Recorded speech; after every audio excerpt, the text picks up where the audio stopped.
मागच्या अनेक दिवसांपासून ज्या चर्चा सुरू होत्या की मनसेचं जागा वाटप नेमकं कधी होणार, एबी फॉर्म कधी देणार, आणि त्यानंतर आजपासून मनसेच्या उमेदवारांना एबी फॉर्म देण्यात आलेले आहेत। अवघे 24 तास उरलेले आहेत निवडणुकीचे उमेदवारी अर्ज भरण्यासाठी, आणि तत्पूर्वी ही महाराष्ट्र नवनिर्माण सेना या पक्ष कार्यालयाबाहेर उमेदवारी अर्जांसाठीची जी ती रांग आणि इच्छुकांची गर्दी आपल्याला पाहायला मिळते। अनेक लोकांना उमेदवारी अर्ज सुद्धा मिळालेले आहेत। ही सगळी मंडळी आपण त्यांच्याशी बातचीत करणार। सविता थोरवे जी आहेत आपल्याकडे, अनेक राजेश पूर्वे जी आपल्यासोबत आहेत, अनेक उमेदवार ज्यांना आज नामांकन मिळालेलं आहे। सविता ताई, तुमच्यापासून सुरुवात करूया।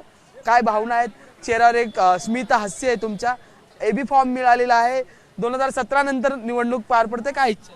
ॲक्च्युली ह्या निवडणुकीचा सर्व जनतेसहित उमेदवारांना आणि कार्यकर्त्यांना आणि तसेच आमच्यासारख्या गृहिणींना सुद्धा उत्सुकता लागलेली आहे। आणि हे अचानक आज जे मला म्हणजे साहेबांनी मला ह्याच्यासाठी म्हणजे मी त्या पात्रतेची बनली ही खुशी मला आहे। आणि खूप आता उमेदवारीचं हे नगरसेविकेचं तिकीट भेटतं म्हणजे हे माझ्यासाठी खूपच सौभाग्याची गोष्ट आहे। राजेशजी, खरं तर अनेक वेळा आम्ही तुम्हाला पाहिलेलं आहे, आंदोलन वगैरे असतात त्यावेळेस, आणि आज त्याचं काय फळ मिळालं असं म्हणता येईल? एक सामान्य कार्यकर्त्यांना सामान्य राजसाहेबांनी हा फळत दिला, हा तिकीट देऊन माझ्यावरती हा सगळ्यात मोठा सर्व कार्यकर्त्यांचा विजयासाठी हा तिकीट दिलेला आहे। आणि हा अणुशक्ती विधानसभेतील प्रभाग क्रमांक हा 46 आहे ना, हा सामान्य शिवसेनेचा बालेकिल्ला आहे, जेणेकरून इथे महापौर सन्माननीय आमचे शरद भाऊ आचार्य इथून महापौर ह्याच वॉर्डातून निवडून आले होते, म्हणून हा बालेकिल्ला सामान्य राजसाहेबांनी पूर्णपणे ताकदीने लढण्याची सर्व शिवसैनिकांना, सर्व महाराष्ट्र सैनिकांना आदेश दिलेले आहेत। कार्यकर्त्यांना उद्धव साहेबांनी दिलेले आहेत, राजसाहेबांनी दिलेत, आणि ही ताकद पूर्ण सर्व महाराष्ट्र सैनिक शिवसैनिक एक ताकदीने लढतील। आणि हा विजयाचा गुलाल ह्या सर्व कार्यकर्त्यांना उधळल्याशिवाय आम्ही शिवतीर्थावर येणार नाही, ह्याची आम्ही गवाही देतो। आणि आम्ही नक्कीच हा उधळून ह्या शिवतीर्थावरती साहेबांचा आशीर्वाद घ्यायला येऊ, हीच आम्हा सगळ्यांच्या शिवसैनिकांना पुन्हा एकदा आवाहन करतो की सगळ्यांनी एकजुटी या आणि मराठी माणसाची ही ताकद जी दाखवून द्या, आणि यंदा विजय हा मनसेचा आणि ठाकरे कुटुंबाचा करून दाखवा, एवढीच मी विनंती करेन। खरं तर महिला मोठ्या प्रमाणात यंदा या संपूर्ण उमेदवारीच्या फेऱ्यात आम्हाला पाहायला मिळत आहेत। भाग्यश्री कदम आपल्यासोबत आहेत। काय भावना आहेत? चेहऱ्यावर एक वेगळा आनंद आहे। मागच्या अनेक वर्षांपासून अविनाश काम करत आहे मनसेसोबत, आणि त्याच्यानंतर आता उमेदवारीचा अर्ज घेऊन तुम्ही घराकडे निघालेला आहे। खूप खुश आहे मी।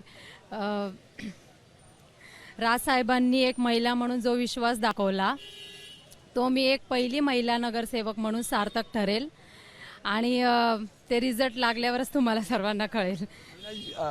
कसं बघतात आहे घाटकोपर अनेक आणि हे सगळं हातात, काय भावना आहे? हा सन्माननीय राजसाहेब ठाकरे यांनी माझ्यासारख्या झोपडपट्टीमध्ये राहणाऱ्या कार्यकर्त्याला, माझ्या पत्नीला तिकीट दिली, म्हणजे धनशक्तीच्या विरुद्ध जनशक्ती काय असते, आणि हे फक्त शिवतीर्थावरच होऊ शकतं, ठाकरेच कार्यकर्ते घडवू शकतात। आज मला खूप म्हणजे एवढं प्राऊड फील वाटतंय की साहेबांनी जो विश्वास दाखवला, तो फक्त एवढंच सांगतो मी की येणाऱ्या महानगरपालिकेचा जो रिझल्ट आहे, पहिला रिझल्ट 15 वर्ष नगरसेवक आम्ही कामराज नगरमध्ये निवडून आणला, रमाबाई नगरमध्ये निवडून आणला, काही गद्दार सोडून गेले, पैशासाठी विकले गेले, ह्या सगळ्या गद्दारांना धडा शिकवणार आणि निष्ठावंतांचा बालेकिल्ला आम्ही आज चौथ्यांदा निवडून आणणार। आणि म्हणून साहेबांनी जो विश्वास दाखवलाय तो मी खाली पडून नाही देणार। तर उमेदवारांचे घरचे भाऊक झालेले पाहायला मिळतात। काही आनंदी चेहरे आहेत, तर काही भावना आहेत आणि भाऊक आहेत। आणि दुसरीकडे आपण जर पाहिलं तर ही समोरची बाजू म्हणजे पक्ष कार्यालय ज्या ठिकाणी आहे त्या ठिकाणाची बाजू अद्यापही मोठ्या प्रमाणात इच्छुकांची गर्दी आणि रांग या ठिकाणी असलेली आपल्याला पाहायला मिळते। त्यामुळे नेमकं कोणाला उमेदवारी अर्ज मिळणार आणि कोणाला नाही मिळणार, आणि त्याच्यानंतरची गणित काय असणार हे पाहणं महत्त्वाचं ठरणार आहे। आणि विशेष बाब म्हणजे की या संपूर्ण महानगरपालिकेच्या निवडणुकीच्या रिंगणात मनसे म्हणजे महाराष्ट्र नवनिर्माण सेना पक्ष किती जागा लढवणार हे सुद्धा पाहणं तितकंच औत्सुक्याचं ठरणार आहे। व्हिडिओ जर्नलिस्ट अनिल संगारेसह मी अजय माने, एबीपी माझा, मुंबई। एबीपी माझा, उघडा डोळे बघा नीट।